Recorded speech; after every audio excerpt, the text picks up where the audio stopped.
Shalom, selamat malam. Kembali lagi dengan saya Devi Siloto di segmen Saat Teduh malam hari ini.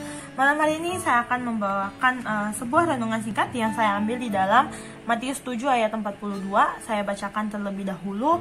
Karena dengan penghakiman yang kamu pakai untuk menghakimi, kamu akan dihakimi, dan ukuran yang kamu pakai untuk mengukur akan diukurkan kepadamu.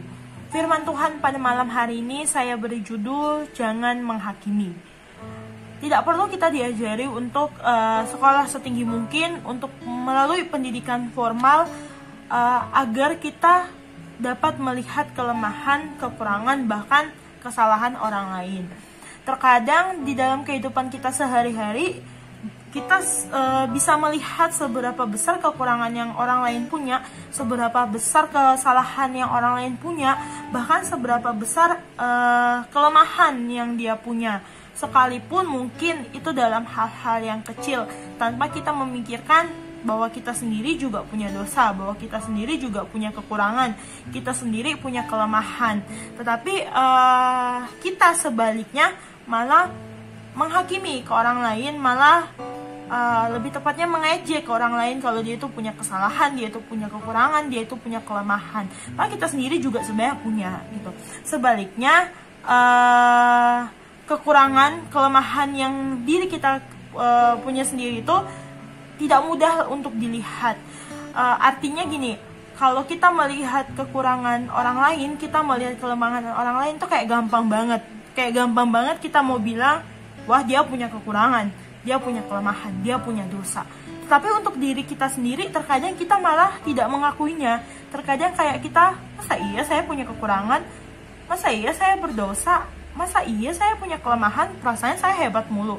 Terkadang kita merasa diri kita paling hebat daripada orang lain. Apalagi kita sering mau untuk diakui oleh orang lain kalau kita hebat, kalau kita kuat, kalau kita punya kelebihan daripada si orang lain tersebut ini. Di dalam Matius 7 ayat 3, di situ berfirman, mengapakah engkau melihat selumbar di mata saudaramu, sedangkan balok di dalam matamu tidak engkau ketahui? Seperti yang tadi saya bilang, terkadang kita sangat mudah untuk melihat kesalahan orang lain tanpa kita berbalik ke belakang, bahwa kita juga sendiri punya kesalahan, kita juga sendiri punya dosa, punya kekurangan, punya kelemahan. Nah, ketika ada saudara kita yang jatuh ke dalam dosa, ketika ada orang lain yang jatuh ke dalam dosa, mungkin karena terlibat dalam suatu skandal atau terlibat dalam suatu masalah, kita pasti langsung ribut, kita pasti langsung heboh. Wah, dia kena ini, wah dia dihukum loh karena ini, wah kemarin dia dihukum karena pakai narkoba, dia dihukum karena ini merokok di kelas misalnya kayak gitu. Tapi kita nggak sadar kalau kita memperbincangkannya itu, kita terlalu membicarakannya, kita tuh nggak sadar kita kayak menganggap diri kita paling suci, paling benar, paling baik di depan orang lain. Padahal sebenarnya tidak juga. Padahal kita juga sendiri punya kesalahan, kita juga sendiri punya kelemahan. Tetapi cara kita memperbincangkan orang lain, cara kita mengata-ngatai orang lain, cara kita mengejek orang lain, itu seakan-akan kita paling suci, kita seakan-akan yang paling benar dan tidak pernah melakukan kesalahan.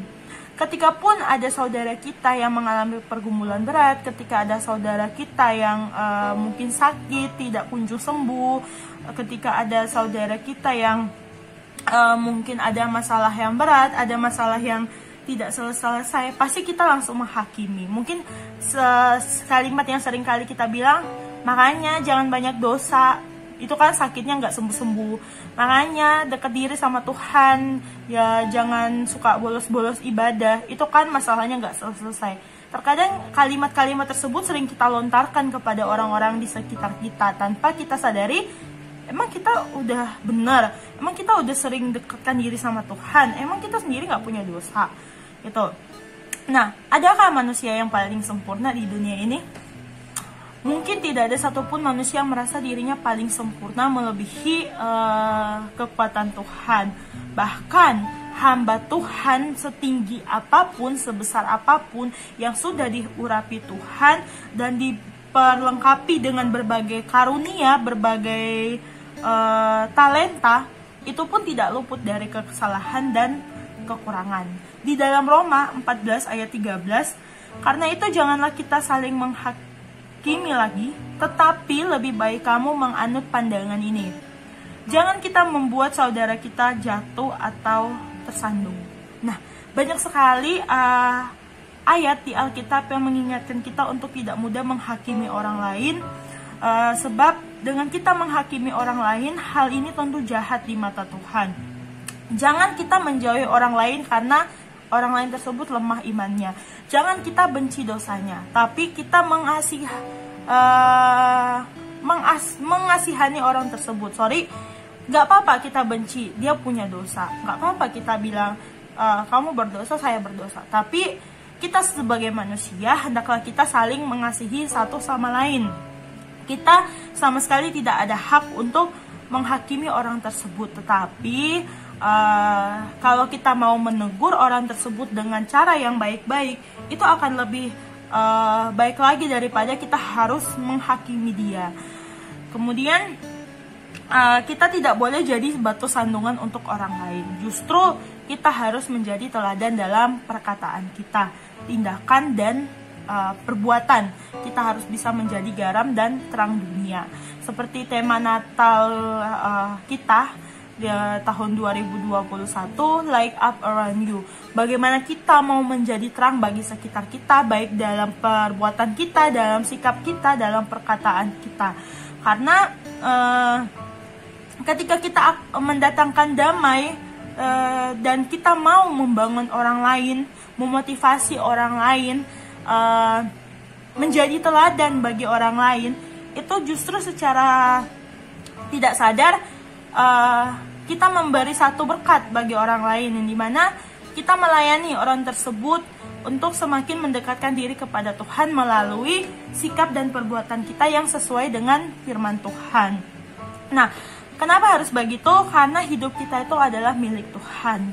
Dan kita sudah tahu kebenarannya, seharusnya kita menjadi pribadi yang lebih baik lagi, pribadi yang saling membangun, saling memotivasi untuk orang lain, bukan malah menjadi pribadi yang suka menghakimi orang lain, bukan malah menjadi pribadi yang menjadi batu sandungan buat orang lain. Yang dilakukan adalah kita mengikuti apa yang dikehendaki oleh Tuhan. Terkadang kita kan selalu bilang, dimanapun kita pergi dan berada, kita dapat menjadi saksi akan firman Tuhan. Nah, itu kata-kata yang sering kita pegang, bahkan saya sendiri pun juga sering pegang. Dimanapun pergi dan berada, kamu harus menjadi saksi akan firman Tuhan. Karena melalui kita, satu perbuatan baik aja yang kita lakukan, satu perbuatan baik yang bisa memotivasi orang lain, yang bisa membangun orang lain, itu akan memenangkan banyak jiwa-jiwa untuk kemuliaan nama Tuhan. Biarlah semua yang kita lakukan hanya untuk Tuhan, tetapi jangan pernah menganggap diri kita paling sempurna dari orang lain. Jangan pernah menganggap diri kita paling baik dari orang lain, tetapi bagaimana kita mau sama-sama belajar, bagaimana kita mau memotivasi orang lain untuk terus belajar mendekatkan diri kepada Tuhan, untuk bertobat di dalam Tuhan. Ketika kita yakin kita bisa, kita mampu untuk memotivasi orang lain, itu suatu hal yang sangat bagus, suatu hal yang sangat mulia. Mungkin ketika saudara kita sadar dan bertobat, berilah mereka kesempatan, karena Tuhan pun selalu memberi kesempatan dan pengampunan buat kita semua. Demikian firman Tuhan pada malam hari ini. Semoga bermanfaat bagi kita semua. Dan setelah mendengarkan ini, marilah kita jangan saling menghakimi antara satu sama lain, karena manusia juga tidak ada yang sempurna. Tetapi apapun yang kita lakukan, lakukanlah untuk Tuhan dan bukan untuk manusia. Jangan selalu mencuri kemuliaan Tuhan, tetapi kita di sini mau melayani Tuhan, kita di sini mau hidup untuk Tuhan, kita di sini mau melakukan apa yang dikehendaki oleh firman Tuhan. Terima kasih, semoga bermanfaat. Selamat Natal dan selamat menyongsong tahun baru 1 Januari 2022. Tuhan Yesus memberkati.